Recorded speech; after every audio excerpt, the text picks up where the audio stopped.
지금 이곳은 2014 서울 세계 수학자 대회 개막식 현장입니다. 세계 수학자 대회는 4년마다 열리는 수학계 올림픽인데요. 오늘부터 9일 동안 서울에서 펼쳐집니다. 특히 지금 개막식에서는 수학의 노벨상이라고 불리는 필즈상의 수상자가 누가 될지 관심이 모아지고 있습니다. 안녕하십니까. 진행을 맡은 신영일입니다. EBS 특집 생방송 2014 서울 세계 수학자 대회 개막식.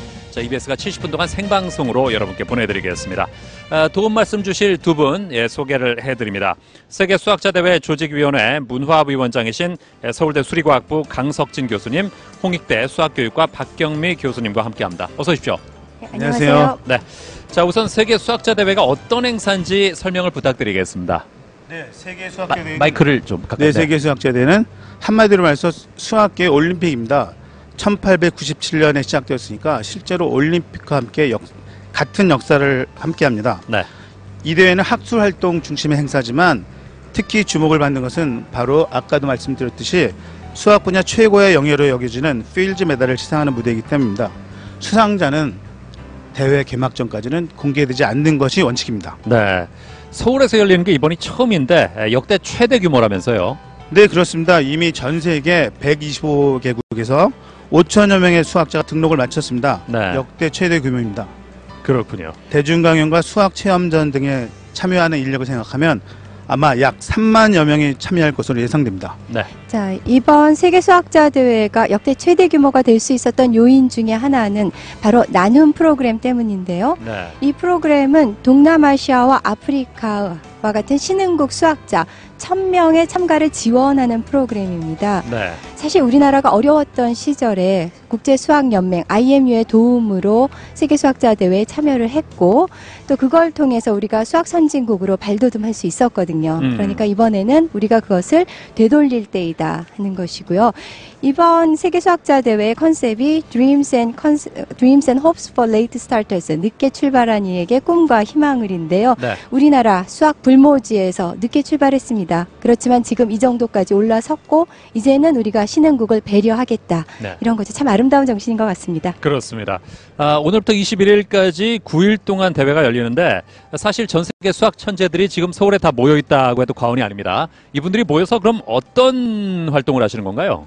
일단 제일 중요한 것은 지난 4년 동안 일어났던 수학계 업적들 중에서 무엇이 중요한가를 돌아보고 네. 또 앞으로는 어떤 방향으로 공부해야 할 것인가, 어떤 방향으로 수학이 나아가야 할 것인가 이런 것을 고민하는 것이 가장 중요한 일입니다. 예. 그 밖에도 수학의 정책적인 방향이라든가 문화적인 방향 측면에서 여러 가지 패널이 그리고 그런 토론들이 진행됩니다. 네. 보다 많은 분들이 관심을 갖고 참여하면 좋을 것 같은데 교사나 학생들이 함께 참가할 수 있는 프로그램이 있습니까? 예, 세계수학자대회가 기본적으로는 수학자들의 학문적인 논의의 장이지만은 네. 학생, 학부모, 교사들이 참여할 수 있는 다채로운 프로그램들이 준비되어 있습니다. 우선 그 두 번의 수학 대중 강연이 있는데요. 그 중에서 특히 주목을 받는 것은 제임스 사이먼스라고 하는 전설적인 수학자이자 펀드 매니저의 강연입니다. 오늘 8시에 열리고요. 네. 또 수학 영화도 상영되는데 2010년 필드상 수상자였죠. 세드릭 빌란이라고 하는 프랑스 수학자가 출연하고 또 그 영화에 대해서 설명도 하고 또 대화의 시간도 갖습니다. 예. 또 한 가지는 바둑 이벤트인데요. 바둑에 들어있는 수학적 원리에 대해서 강연도 있고요. 또 기라성 같은 국수들, 서봉수, 이창호, 유창혁 같은 분들이 6명과 동시에 바둑을 두는 네. 다면기 대국도 준비되어 있습니다. 바둑을 통해서 또 수학을 이해할 수 있게끔. 예. 그러니까 그렇습니다. 평소에 좀 수학을 어려워했는데 그래도 수학에 관심이 있다는 분들은 이번 대회를 통해서 수학이 더 친근하게 느껴질 수도 있겠어요. 네, 그게 목적입니다. 예. 네, 그렇습니다. 자, 이 방송을 함께 하시면요, 좀 더 자세한 내용을 확인하실 수 있고요. 잠시 후에 박근혜 대통령을 비롯해서 내빈 여러분들이 입장하실 겁니다. 필즈상은 개최국의 국가원수가 시상하는 게 관례죠? 네, 그렇습니다. 지난 2002년 베이징에서 열린 세계 수학자 대회에서 네.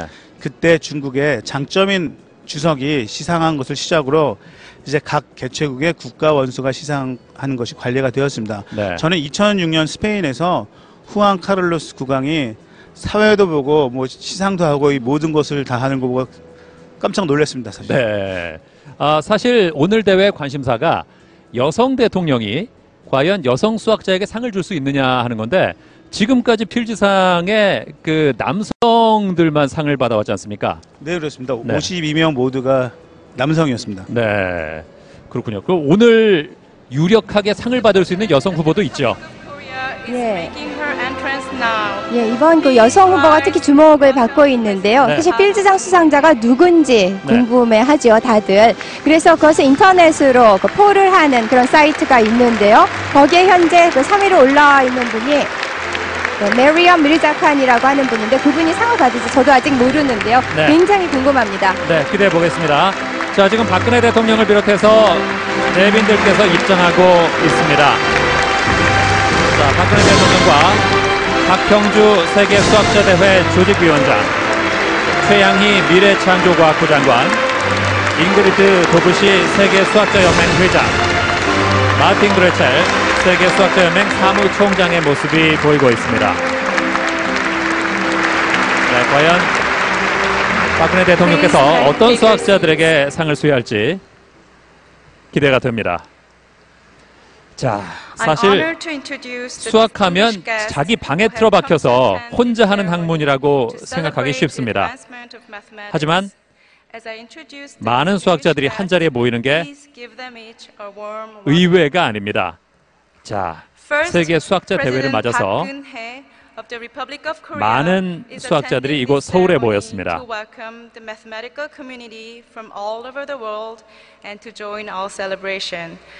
Please honor her again with your warm applause.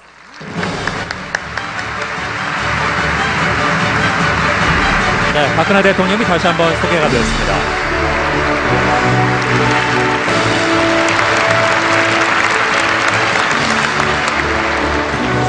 Professor Ingrid Dubschi, Distinguished President of the International Mathematical 자, EBS 특집 생방송 2014 서울 세계 수학자 대회 개막식 함께하고 계시는데요. 자, 117년 전에 세계 수학자 대회가 어떻게 시작됐는지 만나보시겠습니다.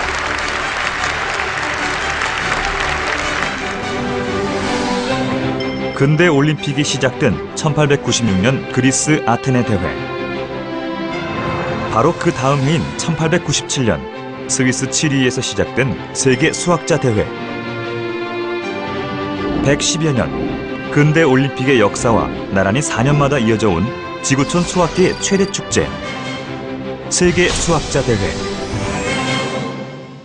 19세기 급변하는 사회와 함께 수학의 발전도 가속화되자 수학자들은 서로 협력할 수 있는 국제적인 모임의 필요성을 느낍니다. 세계의 수학자들이여 단결하라. 1893년 시카고 수학자 총회에 모인 45명의 수학자들은 세계 수학자 대회를 공식적으로 제안하고 그로부터 4년 후 1897년 첫 세계 수학자 대회가 열리게 됩니다. 19세기 마지막 해인 1900년 프랑스 파리에서 제2차 세계 수학자 대회가 열립니다. 당시 개회 연설자로 나선 독일의 수학자 다비트 힐베르트는 20세기 수학이 나아갈 방향을 제시하기 위해 20세기 풀어야 할 중요한 문제 23개를 제시합니다.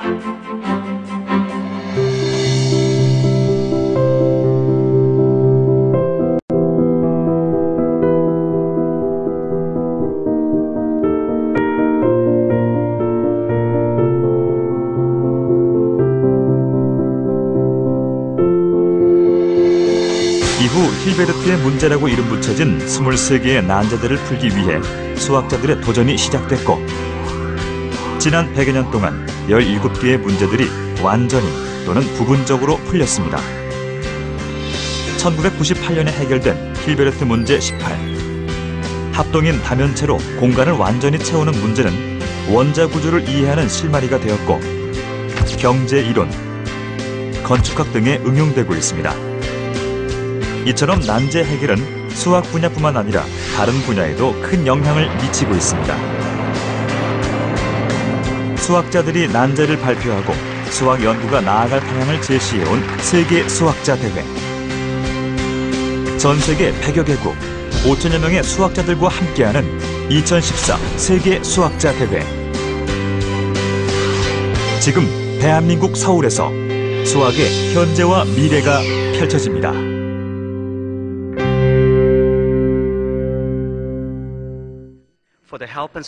박형주 조직위원장의 대회사가 이어지고 있습니다. 마음에서 우러나오는 축하 인사를 오늘 상을 통해서 곧 발표가 될 수상자 여러분들께 드립니다.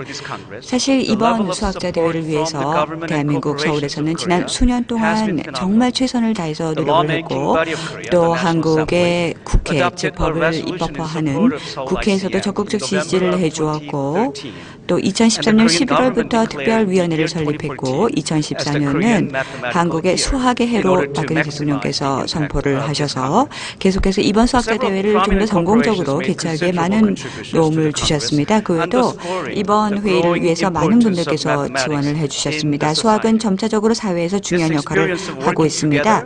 함께 힘을 합쳐서 사회 각계각층이 많은 노력을 기울였습니다.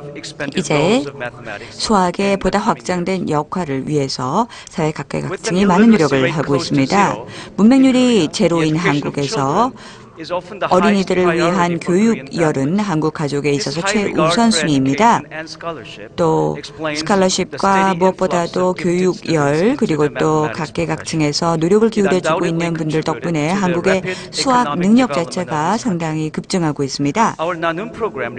나눔 프로그램은 주력하고 있는 분야가 있습니다. 한국의 수학위원회를 통해 수학계를 오랜 통해서 준비 끝에 개막식 맡게 되셨는데요. 강 교수님 지금 소감이 어떠세요? 지난 5년 전에 겨우 유치해 왔을 때 박형주 위원장님이야 너무 고생을 많이 했거든요. 네. 그런데 일단 유치된 다음에 준비해 오느라고 또 5년을 고생하고 나니까 그 전에 고생은 아무 기억이 안 납니다. 네. 그리고 당장 또 개막을 하니까 막 감기가 무량해야 되는데 네. 이거 이제 시작됐구나. 이제 정말 큰일 났다. 이런 생각인데요.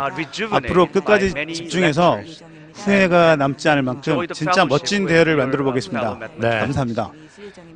예, 사실 2년 전 바로 이 자리에서 12차 국제 수학교육자 대회가 열렸는데요.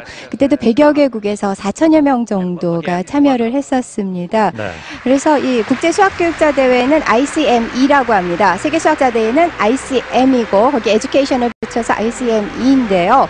우리나라는 세계 수학자 대회 그리고 국제 수학교육자 대회를 모두 개최한 몇 안 되는 국가 중에 하나가 됐고요. 네. 12차 그 국제 수학교육자 대회 2012년에 개최할 때는 그 중국 상하이하고 경합을 벌였습니다. 그러면서 개최권을 따낸 거 그것이 또 큰 의의라고 할 수 있을 것 같습니다. 그렇군요.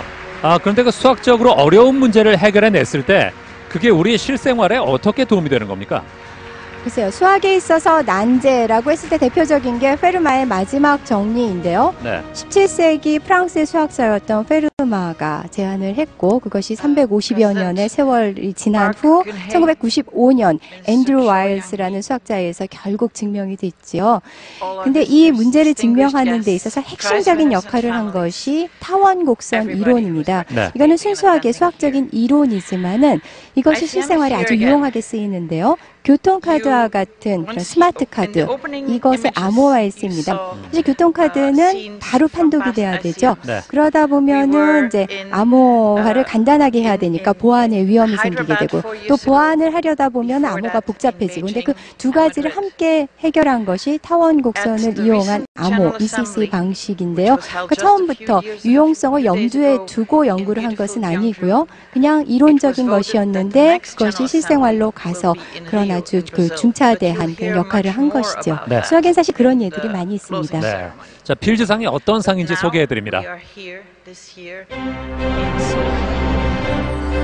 스스로를 극복하고 세계를 움켜쥐라. 1924년 캐나다 세계 수학자 대회에서 추진위원회 회장을 맡았던 수학자 존 찰스 필즈. 그는 우수한 업적을 성취한 수학자에게 금메달을 수여할 것을 제안합니다. 그리고 두 가지 기본 원칙을 내세웠습니다. 난해한 수학 문제를 풀거나 중요한 새 이론을 제시한 사람에게 상을 주기로 말입니다. 여기에 덧붙인 것이 앞으로의 연구를 장려하기 위하여 40세 미만의 젊은 수학자들에게 상을 주자는 제안이었습니다.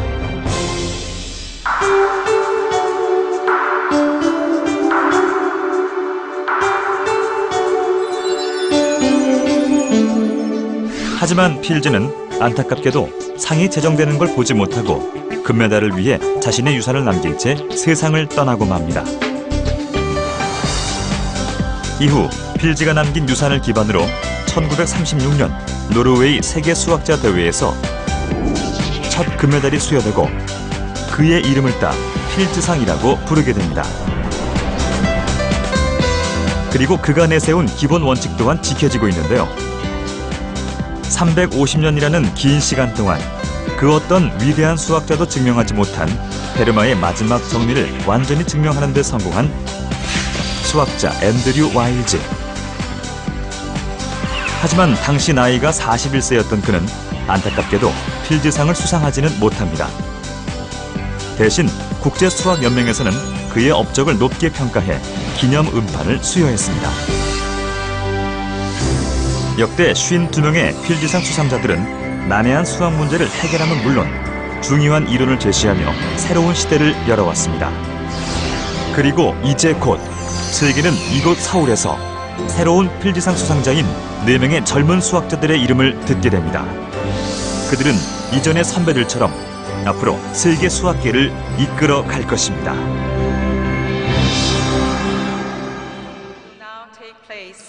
그 40세 미만이라는 그 수상 자격이 너무 엄격한 거 아닙니까? 사실 필즈 메달이 매력적인 이유는 그동안의 수학적 업적을 인정받는 의미도 있지만 또 앞으로의 무한한 가능성? 그것을 인정받는 의미도 있기 때문에 그러니까 젊은 수학자들을 격려하는 그런 의미도 있기 때문에 40살 정도는 돼야 젊다고 할 수 있겠죠? 아무리 100세 시대라도? 그렇군요. 노벨상에 이 수학 분야가 빠진 이유는 뭘까요? 거기에 대해서 여러 가지 설이 있는데 우선 야사부터 말씀을 드리면 그러니까 스웨덴의 노벨 당시에 가장 유명한 수학자가 미타 레플러였는데요. 노벨하고 별로 사이가 좋지 않았다고 합니다. 그래서 노벨 수학상을 정하게 되면 미타 레플러가 받게 되니까 그거를 방지하기 위해서 수학을 배제했다 이런 얘기도 있고요. 뭐 미타 레플러랑 연적이었다는 그런 얘기까지도 나오고 있고요. 근데 좀 더 그 설득력이 있는 얘기는요. 노벨이 발명가였죠. 그리고 이 노벨상을 제정한 이유는 인류의 삶에 직접적으로 기여한 자에 주는 건데 수학은 이제 그런 직접적인 유용성 면에서는 조금 그 우선순위가 떨어지지 않나 이런 판단을 했던 것 같습니다. 자, 이제 첫 번째 2014 필즈상의 주인공이 소개되겠습니다. Each of the Fields medalists and the Rolf Nevanlinna Prize winner will be introduced to you by a short movie. These videos have been produced by the Simons Foundation in collaboration with the IMU, and I hope you will like them. After each movie, the laureate of that movie will step forward and be acknowledged by you. 일어서실 것이고요. 그리고 그분이 인정을 하고 난 후 다음 저희 동영상을 보도록 하겠습니다.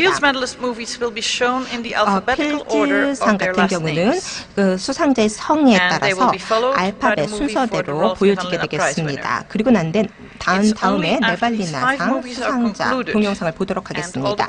이 5개의 동영상이 다 끝나고 그 5분에 대한 환영이 있고 난 후에 실제로 이 5분에 대한 IMU상 시상이 이루어지게 되겠습니다. 이제 필즈상 같은 경우는 IMU에서 1936년부터 수여를 해왔습니다.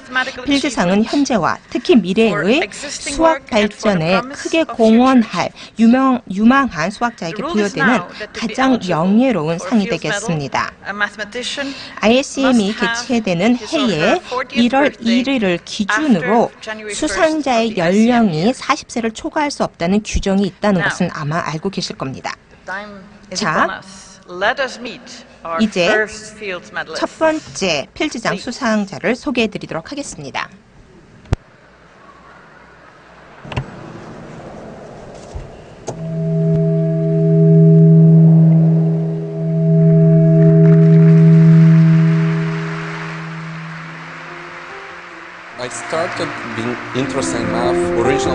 I started being interested in math originally in connection to the Math Olympiads.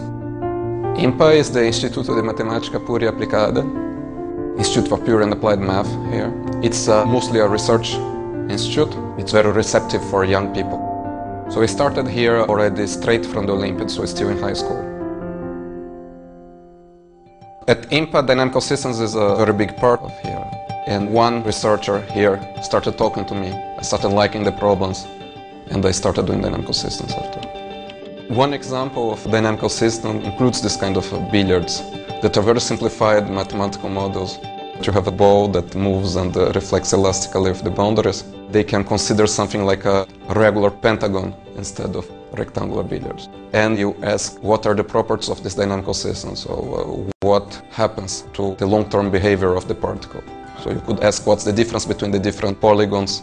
From the point of view of dynamical systems, you are looking at the whole global parameter space, and one day I realized that some of the things that I had computed at the technical level for this kind of more usual analysis that was available, what I tend to call one-frequency Schrödinger operators, was possibly unlocking the possibilities to having a view of the whole parameter space. I knew that there were things that needed to be done on the technical side, but now it was within the realm of the possible. Right now, I spend part of my time in Paris, part of my time here in Rio. I like to work in a nice setting, walking along the beach. You just hear the waves, and you can forget about all the noise and so on. I was surprised when I heard that I got the prize. The president of the IMU sent me an email asking for a phone number that she needed to contact me. At this moment, I understood that it was likely about the prize. I felt very happy. Most of all, more relaxed at that moment. Of course, it's good for both Brazil and France. Brazil never had its medal or Nobel Prize. I think to be very motivational for many people here.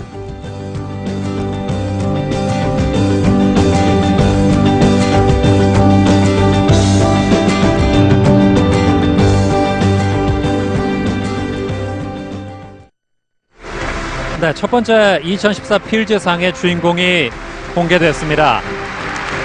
아르투르 아빌라입니다. 이분의 업적을 정리해 주시죠.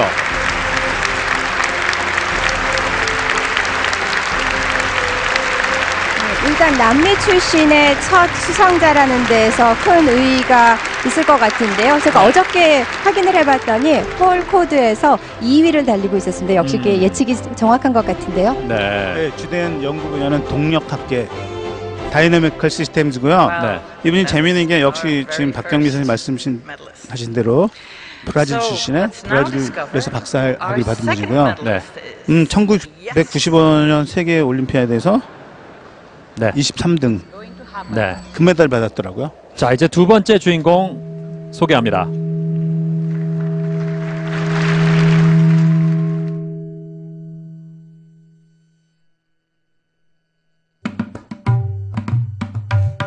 I was born in Hamilton, Ontario, Canada, but I grew up mostly in Long Island, New York. My ancestral homeland is in Jaipur, Rajasthan, India. There are a lot of academics in my family. My mother is a mathematician, and my grandfather was a professor of Sanskrit and ancient Indian history. A lot of mathematics I learned as a child was through what he taught me about the rhythms of Sanskrit poetry. I think mathematicians do mathematics for reasons that are very similar to those of musicians playing music or any artist doing their art. It's all about trying to contribute to a certain understanding of ourselves and of the world around us. One key to solving hard mathematical problems that people have been thinking about for many years is to think about them in a totally different way. One of the most exciting moments of discovery for me occurred when I was a graduate student at Princeton. Those days I'd been thinking about Gauss composition. So Gauss composition is a method by which one can take two quadratic expressions in two variables and combine them to produce a third such quadratic expression. At one moment it just clicked, it was around midnight when I usually go to sleep, that if I take a Rubik's Cube and I cut off the top layer and then I put numbers in the remaining little cubes, that would lead to a cubic analog of Gauss composition. I went on to discover 12 more analogs of Gauss composition over the next couple of years, but that first one suddenly opened this door, and that door was opened in part because I was playing with toys. A lot of the work I've done over the past several years has involved developing techniques in the geometry of numbers in order to solve problems about the number of number fields having bounded discriminant or the number of rational points on random elliptic curves or higher genus curves. These proofs about the existence and non-existence of rational solutions to elliptic curve equations have in particular now led to a proof, which is joint work with Chris Skinner and Wei Zhang, that most elliptic curves satisfy the Birch and Swinnerton Dyer conjecture. Some of the most applicable mathematics that's occurred in history has been discovered not for the purpose of the application, but because one was just searching for the most beautiful mathematics out there.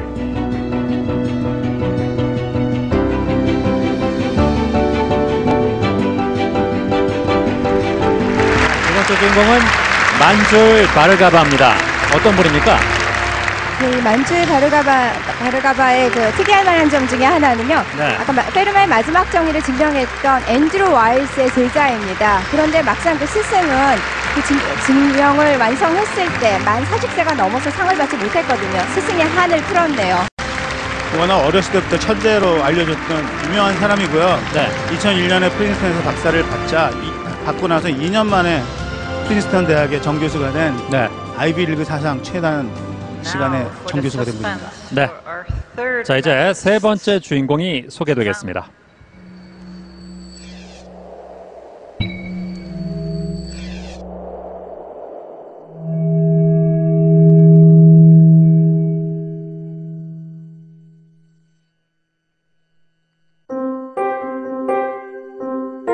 I had exposure to mathematics at a very early age. My father is a mathematician, so I was always interested in what my father was doing. In school, I was naturally stronger in mathematics than in physics. My PhD was in the physics department, but it was really a PhD in mathematics. I was always attracted to the fact that the statements in mathematics are permanent. The field I'm in is essentially at the interface between probability theory and mathematical analysis, or theory of partial differential equations. And one of the big questions in the field is this question of universality, which says that many systems exhibit very similar, essentially identical, large-scale behavior, even though their macroscopic descriptions are very, very different. There are some situations where this large-scale behavior is not described by a Gaussian object, and these are extremely poorly understood. I was always interested in the physics of sound, understanding what sounds are or what they look like, what they're made of. So there is a very indirect connection between the analysis of sound and the toolbox that I've been developing for analyzing these ill-posed equations, which is that to some extent both of them rely on wavelet analysis. So I was walking to my office when I suddenly realized that wavelet analysis would give me a tool that allows me to go from one-dimensional systems to higher dimensional systems, and then also make the analysis that I've previously done of one-dimensional systems more robust.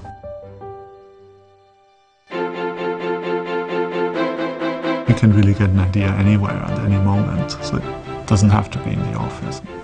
It really helps to kind of do something completely different, listen to music or do some cooking, but still keep it at the back of your mind. I think it's really important to do genuinely curiosity-driven type of mathematics. I think it's only by being genuinely curious about the problem and genuinely interested in a problem that you would be able to keep it in your head for sufficiently long time or sort of think about it in a sufficiently focused way to actually make some real progress.